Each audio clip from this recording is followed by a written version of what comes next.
Até o final do mês passado, ou seja, até ontem, nós estávamos enfatizando na IBNU e tivemos vários projetos claramente apresentados diante de todos, que tem a ver com a nossa área de missões. Graças a Deus, a nossa comunidade tem investido tempo, oração, recurso e até mesmo envolvimento pessoal em diversos projetos missionários perto de nós e longe de nós. Mas uma igreja, uma comunidade equilibrada, uma comunidade saudável enfatiza outras áreas e hoje nós começamos nesse mês a enfatizar essa área tão importante que é de comunhão, de relacionamento, de convivência entre as pessoas. E vamos então iniciar pensando sobre comunhão, e o assunto de hoje vai ser interessante. Nós vamos falar da língua, das palavras, da nossa comunicação. Então você pode acompanhar aí muita falação, fim da comunhão, há poder em suas palavras. Eu não sei se está claro para todo mundo que o que a gente fala tem uma repercussão muito grande. Existe uma importância muito grande em como a gente lida com as palavras. Aliás, eu conheço gente que tem perdido, às vezes, oportunidades de ter uma vida muito bem sucedida por não lidar bem com as próprias palavras. Tem gente que fala demais, tem gente que fala de menos, tem gente que fala da maneira indevida, de uma forma ou de outra. E a maneira de se comunicar aí, ela é essencial e fundamental. Nós vamos ver como a Escritura Sagrada, a Bíblia, vai nos falar sobre isso, até porque a gente vivendo junto como comunidade, como povo de Deus, a comunicação, o interrelacionamento é fundamental. Então vamos ver o que a Bíblia nos ensina sobre esse assunto. Começamos com uma imagem um pouquinho forte aí, né? De Tiago 3, versículo 2. O texto diz assim: todos tropeçamos de muitas maneiras. Especialmente quem tem a língua muito grande tropeça na própria língua, é mais complicado. Se alguém não tropeça no falar, tal homem, ou seja, tal pessoa, é perfeito, sendo também capaz de dominar todo o seu corpo. Não sei se está claro para todo mundo. O livro de Tiago, uma coisa que talvez você não prestou atenção lendo o seu Novo Testamento, o livro do Tiago é o livro mais antigo do Novo Testamento. É um livro que possivelmente foi escrito entre o ano 45 e o ano 50, muito antes dos evangelhos, antes das outras cartas. É o primeiro livro. Ele é tão antigo, tão inicial, que quando você lê Tiago 2, verso 2, no texto original, ele diz: quando entrar na sinagoga de vocês, alguém que esteja vestido da seguinte maneira, porque ele está ainda falando de uma época, de uma situação em que todos os seguidores de Jesus são apenas judeus. Não existe ainda gentios, a igreja gentílica vai surgir um pouquinho depois. O livro de Tiago tem 108 versículos, 54 mandamentos diretos. Ele está falando da igreja inicial, original, primitiva. E quando a gente pensa num livro assim, a gente pensa: puxa, nesse tempo a coisa está nova, está fresquinha ainda, né? Os discípulos de Jesus estão lá, todos louvando a Deus, ninguém inventou coisa estranha, não tem doutrina errada.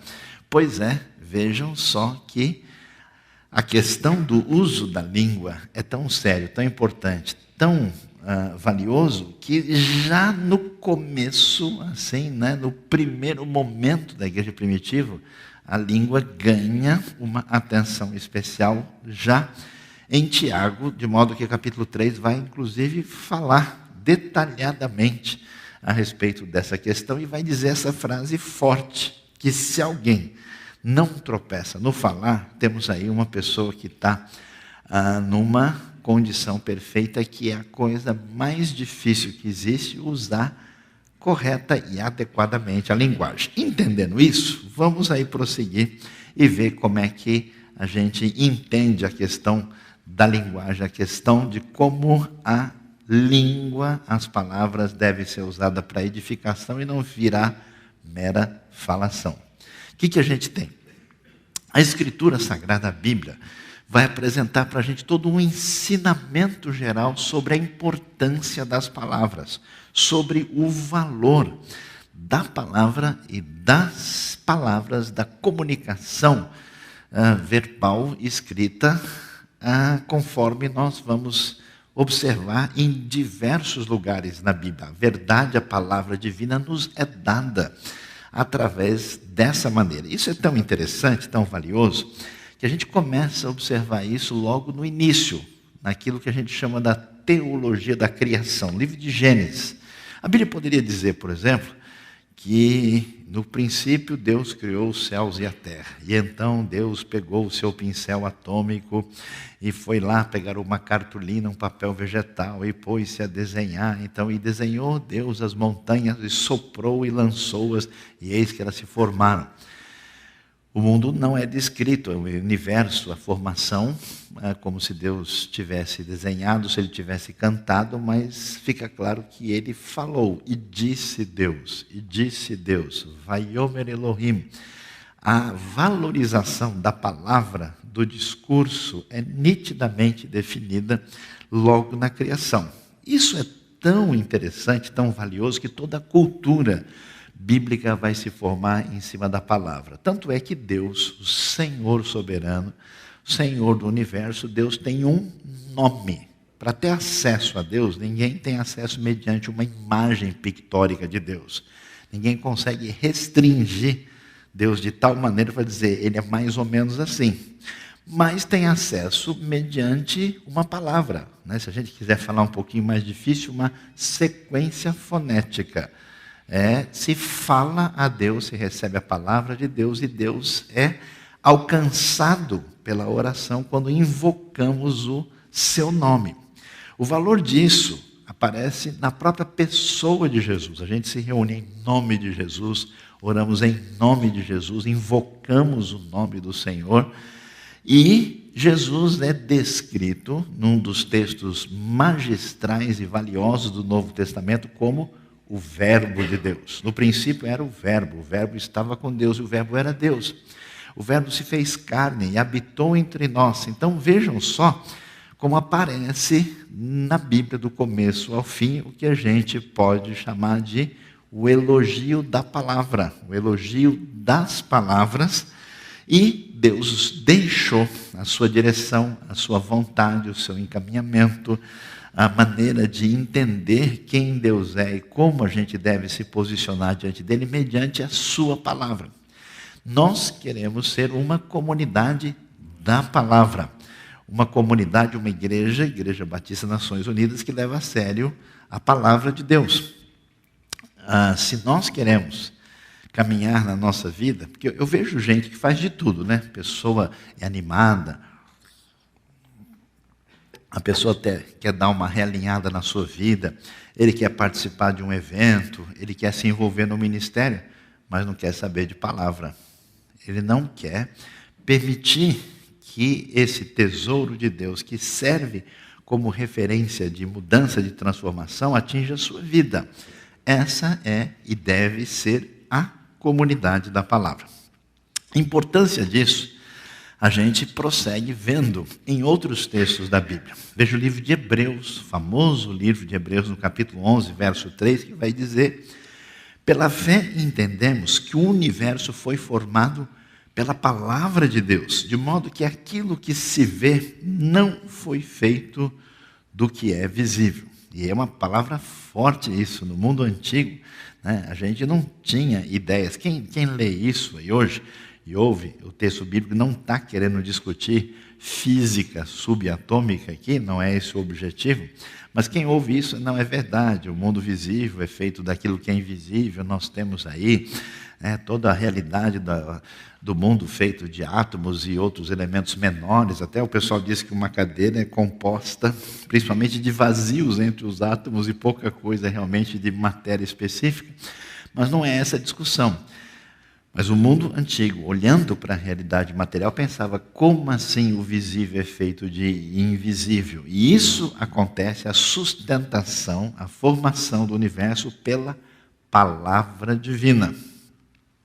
Essa palavra é tão valiosa que Jesus, no auge do conflito com as forças do mal, ao confrontar aquilo que é o mais antideus possível no Novo Testamento, a figura de Satanás, ele vai dizer, está escrito, nem só de pão viverá o homem, mas de toda palavra que sai da boca de Deus. A pergunta que se levanta para a gente é se a gente tem vivido da palavra de Deus.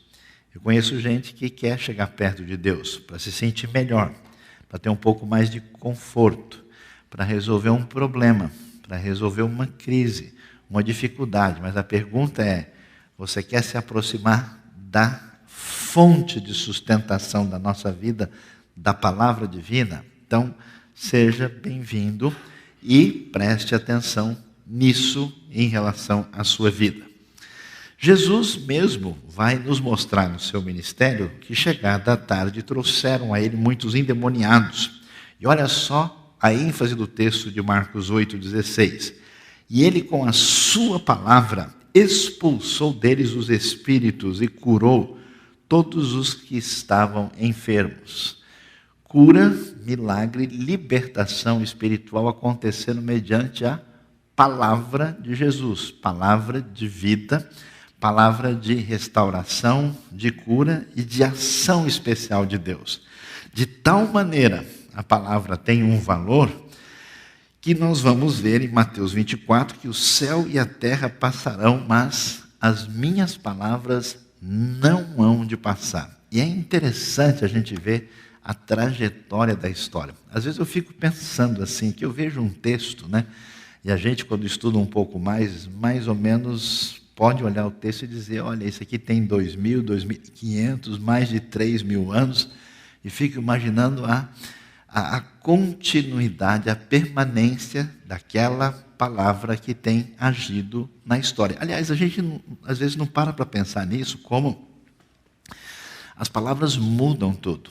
Mudam a vida de uma pessoa, mudam uma família, mudam uma comunidade, mudam a história, ganham uma batalha. Né? A instrução correta, no momento certo, faz a diferença e muda a história. A instrução indevida, a palavra mal dada no momento essencial é um problema gravíssimo. E o tempo passa, a história vai e vem, a palavra de Deus permanece. Uma das coisas interessantíssimas, como Deus trabalhou, por exemplo, na história do povo de Israel. E nós sabemos que o povo foi, inclusive mediante o cumprimento das palavras proféticas já anunciadas, foi destruído a cidade de Jerusalém, foi destruído o templo, os romanos acabam com tudo no ano 70 e há uma dispersão, o povo tem que fugir para salvar a vida quase que com a roupa do corpo. E a pergunta é, o que é que esse povo levou? Só tinha uma coisa, o livro, as palavras. E depois de tantos anos, com todos os percalços e dificuldades, o povo permanece existindo e volta para a terra somente com as palavras, somente com o livro. O livro sustenta não só Israel, mas os filhos espirituais dessa tradição que começa em Israel e tem sustentado o povo de Deus através da história. Por quê? O céu e a terra passam, mas as palavras de Deus não passarão. Essa palavra, que é divina, que é viva, que é forte, que está ligada à criação, tem um poder extraordinário e diferenciado naquilo que o Novo Testamento vai chamar de nova criação. Porque alguém chega a Deus, recebe vida, perdão e salvação mediante a palavra divina. Ninguém recebe salvação porque viu um milagre. Ninguém recebe salvação porque faz parte da igreja X ou Y. Ninguém recebe salvação porque é uma pessoa legal e sincera e diz que faz tudo certo. Recebe porque a palavra de Deus chega na sua vida como uma semente e germina para produzir fé e arrependimento, mudança de vida e salvação através do perdão que temos em Cristo Jesus. Esse processo, ele é, como 2 Coríntios vai nos mostrar, uma nova criação. O Deus, né, que brilhou, né, que fez a criação por meio do haja luz, e ele agora resplandeceu em nossos corações, nas palavras do apóstolo Paulo. E como é que isso acontece? Essa nova criação, ela chega a nós através de diversas palavras que vão redefinir a nossa identidade. Olha que coisa interessante. Deus cria nova vida, afirmando que somos o que não somos. O que você é? Pecador, distanciado de Deus, incompleto, uma série de situações de adjetivos ou predicativos que são os menos recomendáveis possíveis. Mediante a palavra divina, essa realidade ela é modificada. Eu me lembro, eu comecei a entrar em crise, que eu era ainda muito novo na fé, comecei a ler o Novo Testamento. E aí eu li como as igrejas cristãs se comportavam e como é que elas eram repreendidas, especialmente pelo apóstolo Paulo. E ao ler, eu percebia, puxa, como esse pessoal era complicado, como eles eram. Veja, por exemplo, a carta de Paulo, a primeira carta aos Coríntios. Existe divisão, mau uso dos dons, problema entre eles, os comportamentos mais complicados possíveis. E Paulo começa dizendo aos amados, aos santos, santificados. Não, eu falei, não é possível. Paulo tinha um lado brasileiro, assim, ele chegou lá, e começou assim a maciar, a encher a bola do pessoal para fazer um meio de campo, para tentar depois conversar. Mas a questão não é essa. De fato, a Bíblia vai nos dizer que Deus nos chama daquilo que nós não somos, para que mediante a sua palavra venhamos a nos tornar. É uma nova criação. Então ele nos chama de santificados, ele nos chama de santos, de amados, de filhos, de salvos, e nós nos tornamos o que não somos pela fé na palavra. Então preste bem atenção. Eu às vezes fico preocupado porque tem gente que se alimenta do que não deve. Ele é o urubu de Jesus, o abutre de Cristo. Ele pega tudo que é palavra ruim e vai comendo. Sofre de síndrome de cidade alerta. Só ouve tragédia, só ouve coisa apavorante. E ele alimenta o seu coração e, claro, consequentemente, dificilmente ele vai ter uma saúde pessoal e espiritual adequada. A Bíblia vai nos mostrar que essas verdades de Deus, ditas a nosso respeito pela ação de Deus e garantidas pela obra de Cristo, quando o coração se apropria delas pela fé, essa realidade se torna mais viva e clara na nossa vida. Somos criados, a nova criação, pela palavra divina. Então, o conselho, o pedido, é que a gente passe a atentar para isso, mas tente ler a Bíblia, e eu peço que nesse mês a gente preste atenção, especialmente no livro de Provérbios, que é muito interessante, vai falar sobre o uso das palavras e da língua, como é muito valioso e importante que a gente saiba lidar com ele. Que você tente fazer isso, mas leia atenciosamente, vagarosamente. É como a gente assim mastigar algo, receber, é um ler com meditar aprofundado na palavra para que ela abençoe o nosso coração de maneira especial. Entendendo isso, nós vamos ver que essa realidade é tão importante que a história humana tem sido construída pela literatura. É interessante. Sabe que você tem ditados, você tem expressões, você tem palavras que atravessam séculos e milênios, que as pessoas repetem até hoje. Existe coisa que um poeta da Grécia Antiga falou, que uma figura latina importante, alguém no Oriente Médio, os Shakespeares da vida aí, os nossos conhecidos Camões ou Machado de Assis, que estão vivos, e atenção, e estabelece a forma como a gente entende o mundo, como a gente interpreta e encara a vida. As palavras constroem o nosso jeito de pensar. E como eu gostaria que gente de Deus, que tem um coração abençoado, que foi transformado pela palavra, produzissem palavras para abençoar e realinhar a maneira de ser, pensar e sentir a realidade sintonizada com o próprio Senhor. Quando a reforma protestante atingiu a Europa, algumas culturas, e algumas inclusive Houve caso de línguas, como no caso o alemão e o inglês, que tiveram um impacto, por exemplo, da própria tradução da Bíblia, que estabeleceu um tipo de unidade na língua que se tornou a língua referente do povo. Vamos lá lembrando que o nosso conhecido Renato Russo, do Legião Urbana, olha como ele brinca com as palavras, dizendo: eu canto em português errado, acho que o imperfeito não participa do passado, troco as pessoas, troco os pronomes, preciso de oxigênio, preciso ter amigos, preciso de dinheiro, preciso de carinho, acho que te amava, agora acho que te odeio, são tudo pequenas coisas e tudo deve passar.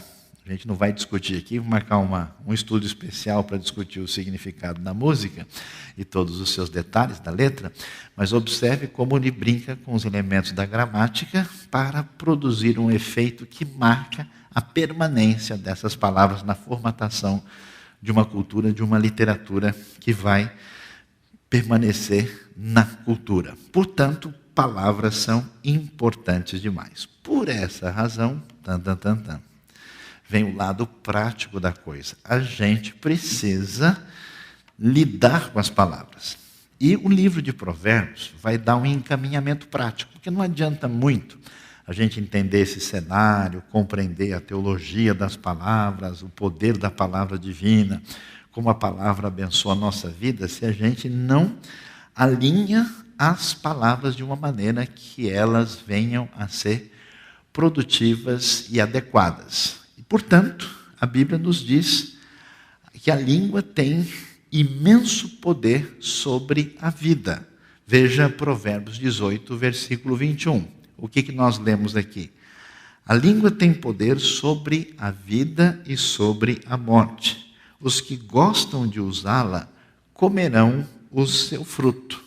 Não sei se a gente percebe a dimensão disso aqui, lendo Provérbios 18, versículo 21. Ou seja, o poder da vida e da morte estão na língua. Como a gente pode fazer diferença usando adequadamente aquilo que a gente fala. Palavras poderosas curam as pessoas, reorientam a vida, mexem com feridas, redirecionam o comportamento, machucam os nossos filhos, curam o coração deles, faz uma série de diferenças. Então o poder, olha só, sobre a vida e sobre a morte estão relacionados como a gente usa aquilo que parece tão simples, que são algumas palavras ditas que nem sempre a gente observa o valor delas. Portanto, vamos dar uma olhada em algumas coisas valiosas que aparecem no livro de Provérbios. Olha só o detalhe aí, por exemplo, Provérbios 10, 19. Quando são muitas as palavras, o pecado está presente, mas quem controla a língua é sensato. Quem muito fala trai a confidência, mas quem merece confiança guarda o segredo. Há palavras que ferem como espada, mas a língua dos sábios traz a cura. Então vejam só, porque tem gente que às vezes pensa o seguinte: olha, eu falo mesmo e ponto final. Eu sinto disposição e eu falo as coisas, eu sou sincero e eu não quero saber, aquilo que eu acho que eu devo falar, eu, como se diz na nossa linguagem popular, eu não mando o recado. Será que é assim? Há controvérsias. Quando um médico está no hospital e tem um paciente na UTI que teve 3 infartos seguidos, e ele precisa estar com uma estabilidade emocional para que a coisa não piore ainda e o quadro não fique complicado, ninguém vai chegar lá falando qualquer coisa, dizendo que sentiu vontade de falar aquilo que deseja e ponto final. Porque é preciso tato e bom senso. Então, uma das coisas importantes e valiosas, especialmente quando nós somos família, quando nós somos comunidades, é aprender a pôr o pé no freio. Que tem gente que só acelera e vive capotando. Então, se a pessoa não sabe se colocar, porque às vezes, na vida, nos negócios, nos empreendimentos, na escola, na família, você ganha muito se você não joga o desaforo em cima da pessoa. Não é necessário, porque aquilo que às vezes parece expressão da verdade, no fato é vingança. De fato é expressão de ira. De fato é querer tirar satisfação desnecessariamente. Por isso, a Bíblia diz, olha, tome cuidado. Quando a pessoa fala demais, há perigo. Quem controla a língua é sensato, tem coisa que não vale a pena. Sábio é aquele que, de novo, segura a língua. Quem merece confiança guarda o segredo. Tem pessoa que não tem jeito, ele só conta para a CNN, a Rede Globo e a torcida do maior time da China, para evitar conflitos entre aqueles que têm ideias diferentes entre nós. Palavras são perigosas, palavras podem trazer cura, podem trazer vida. E que mais? Provérbios vai continuar nos dizendo coisas valiosas sobre o uso das palavras. O ímpio dá atenção aos lábios maus. O mentiroso dá ouvidos à língua destruidora. Observem só essa coisa estranha de ter vontade de ouvir o que não presta. Gostar, de novo, a síndrome de urubu. O ímpio dá atenção aos lábios maus, ou seja, a pessoa que não está em sintonia com Deus vai gostar de ouvir coisa ruim. Tem gente que gosta de uma fofoca, que uma pessoa até se ajeita na cadeira para ouvir assim, né? Ele até fica, e aí, conta, e que mais? Gosta de mandar coisa para frente. As palavras do tolo provocam briga. A sua conversa atrai açoites. Aliás, tem gente que mal começou a falar, fecha o tempo desnecessariamente. Por quê? A Bíblia diz que essa incapacidade de lidar com sabedoria é chamado do comportamento do tolo, do insensato, e a sua conversa atrai açoites. Observe o verso 8 do capítulo 18. As palavras do caluniador são como petiscos deliciosos. Sabe aquele bolinho de bacalhau assim, antes do almoço, quando 1h30 da tarde, a pessoa tomou café cedo, e vem com aquela pimentinha do lado ainda, São petiscos muito agradáveis, descem até o íntimo do homem. Ou seja, não é perigoso falar, como é perigoso ouvir. E preste atenção, se alguém não está bem, se alguém está doente internamente, desalinhado psicologicamente ou espiritualmente, a pessoa vai inconscientemente buscar coisas negativas e ruins que não fazem bem à sua vida. Então preste atenção e não permita que você entre numa caminhada totalmente desconexa com o que Deus deseja. E isso é especialmente relevante e importante porque no contexto do povo de Deus, da comunidade que caminha para prosseguir nos passos de Jesus, se nós, que vamos ficar o tempo todo juntos uns com os outros, desenvolvendo um projeto juntos, fazendo uma coisa ou outra, se nós permitirmos que as palavras negativas acabem prejudicando essa relação, essa comunhão, nós acabaremos longe da nossa missão e prejudicando a nossa caminhada e o nosso relacionamento. Então, é absolutamente necessário que a pessoa desenvolva uma maturidade, tipo, ouviu bobagem, passe a vassoura e deixe para lá. Ouviu coisa que não ajuda, não leve adiante, reprocesse, porque a própria pessoa que disse isso, amanhã não vai dizer mais a mesma coisa. Não foi bem isso que eu quis dizer, e aí a coisa fica complicada. A direção de Provérbios, o encaminhamento da Escritura é fundamental para a gente aprender a falar. Palavras equivocadas prejudicam a vida, a família, os relacionamentos, a empresa, etc. E às vezes eu fico preocupado, porque eu conheço gente bem-sucedida na vida, inteligente, com currículo, com caminhada, com trajetória, mas que se perde, às vezes, em coisas assim. Uma palavra não segurada matou o negócio. Uma atitude impensada e reproduzida indevidamente criou uma relação de instabilidade. Já viu aquela conversa? Estava tudo bem, mas quando fulano disse isso, Aí eu falei, não, esse negócio aqui não vai poder dar certo, né? Esse negócio não vai caminhar bem. Por isso é tão valioso que a gente saiba e desenvolva a caminhada de aprender a falar, de colocar a nossa língua diante de Deus, porque a coisa pode ser perigosa, né? Aliás, o começo da Escritura, o problema humano é um problema de palavras. Deus diz a sua palavra e aparece a serpente com uma outra palavra. E a palavra da serpente vai ser uma palavra que diz, será que Deus disse exatamente isso? E a resposta na conversa com Eva é comentário sobre o que Deus disse. A serpente diz uma coisa, Eva começa dizendo diferente. Aos poucos, o discurso de Eva vai perder a sintonia com o discurso de Deus e vai se assemelhar ao discurso da serpente. Palavras fazem a grande decisão na nossa vida. Portanto, o poder da língua é muito maior do que a gente pode pensar e imaginar. Os grandes e poderosos impérios e nações que tiveram poder e têm poder na história humana sempre souberam usar as palavras, souberam usar a propaganda, souberam utilizar o discurso de uma maneira a construir a imagem em conformidade com seus objetivos. Olha só o poder da língua. O poder do saber. A língua dos sábios torna atraente o conhecimento, mas a boca dos tolos derrama insensatez. É aquela famosa situação de trauma da matéria da escola. O sujeito estudava um assunto, fez um curso, aprendeu não sei o quê, mas diz, professor, é tão chato, professor é tão terrível que eu fiquei com trauma dessa matéria, nunca mais eu estudei trigonometria, por exemplo.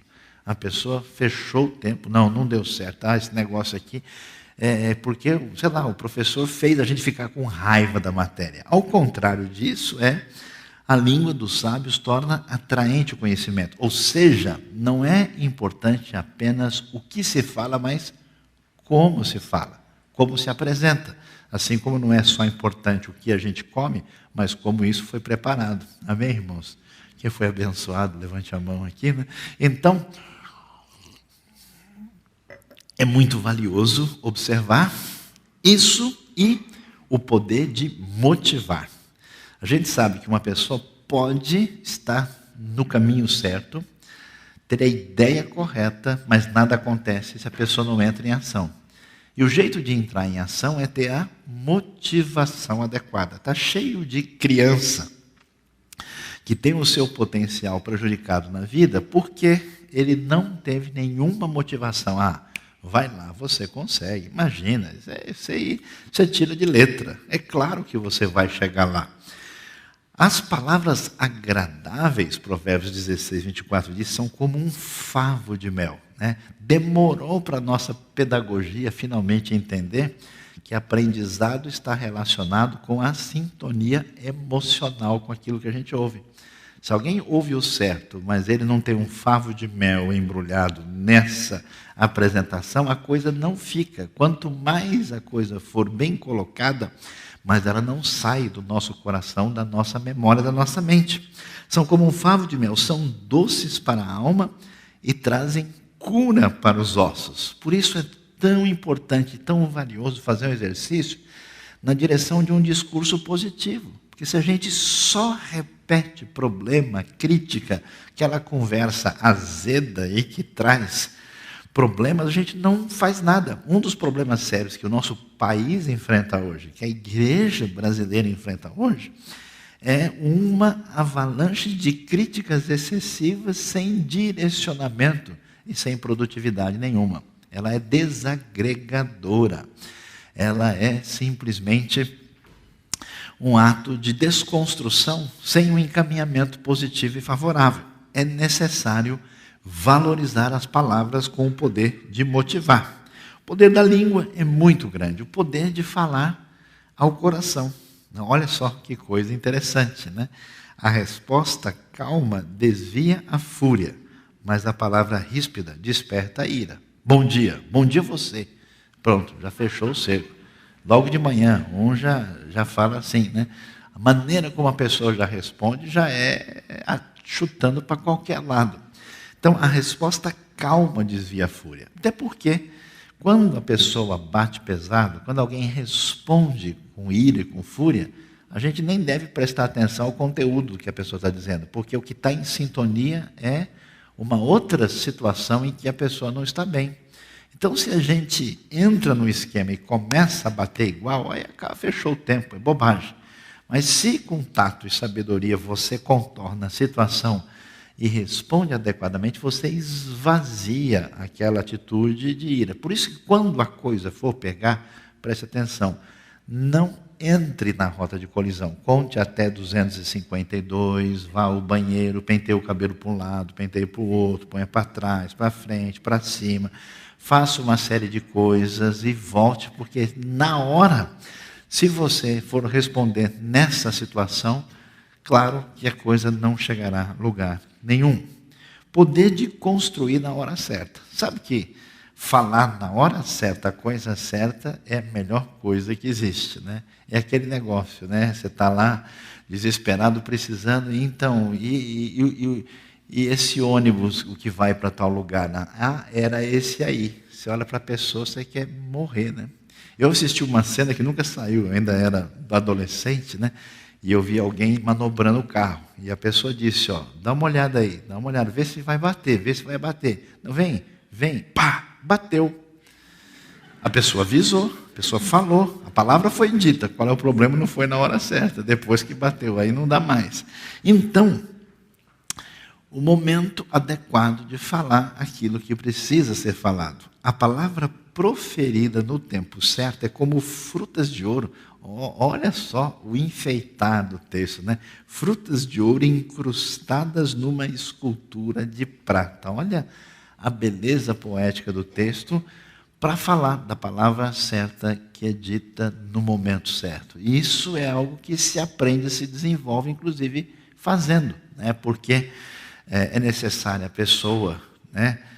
No momento de dor, saber trazer uma palavra de consolo, uma palavra de, olha, não é bem assim, ou uma palavra de motivação para a pessoa. Né? Tem gente que chega lá no sepultamento do outro e fala assim, você conhece aquela piada? E vai conversar com os outros do lado ali, sem qualquer sintonia com o momento certo, com a palavra certa. Portanto, as palavras de Deus estão aqui para ajudar a todos nós, ajudar você, a nossa vida, e devem ser recebidas com esse propósito, com essa finalidade, com essa direção.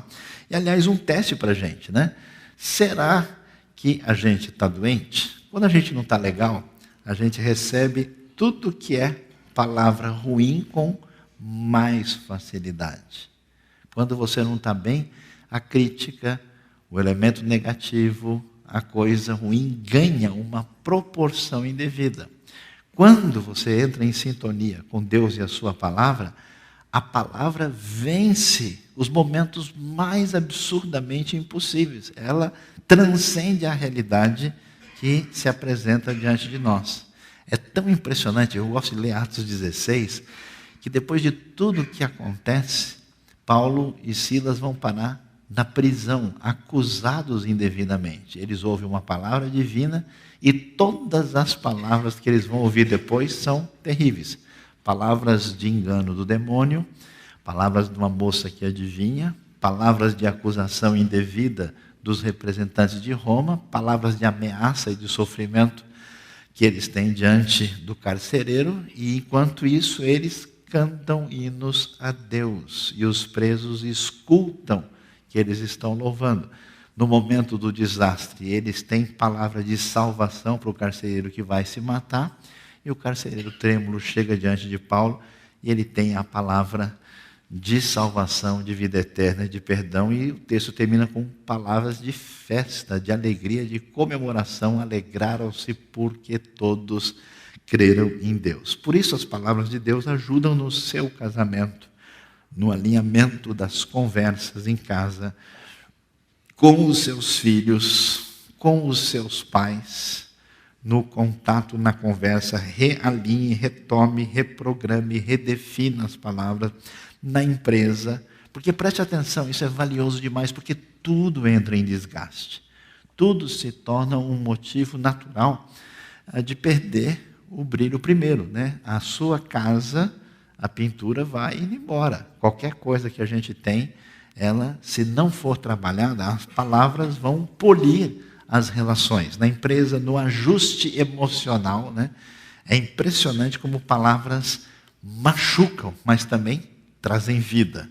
Sabe aquela coisa gostosa? Quando alguém pede uma desculpa verdadeira, perdão assim, no olhar, que você sente que o negócio é verdadeiro aqui dentro, quebra pedra de gelo aqui dentro, e o abraço, né, posterior marca o alinhamento do relacionamento de novo. Na restauração das feridas. Né?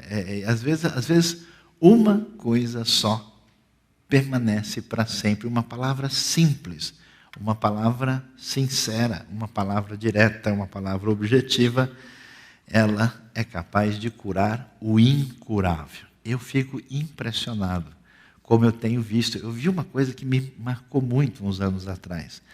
Uma pessoa que lutava a vida toda com uma espécie de pavor intenso da morte. Tinha um medo, um pavor.